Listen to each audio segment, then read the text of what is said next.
গাড়ি সিজ করা হবে। ইয়াকে কল দিন। স্যার গাড়িটা কি জব্দ করেছেন কিনা? জি হ্যাঁ, গাড়ি এখন আমাদের দখলে, আমাদের কাস্টডিতে থাকবে।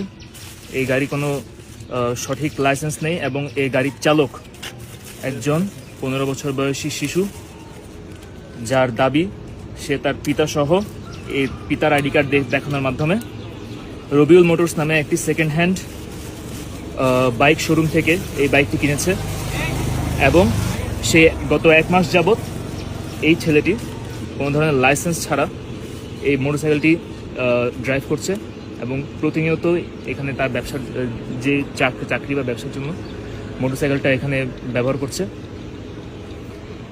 এর আগে আমাদের আগে তোমাকে কেউ ধরছিল? কেউ কাগজ চেক করছে?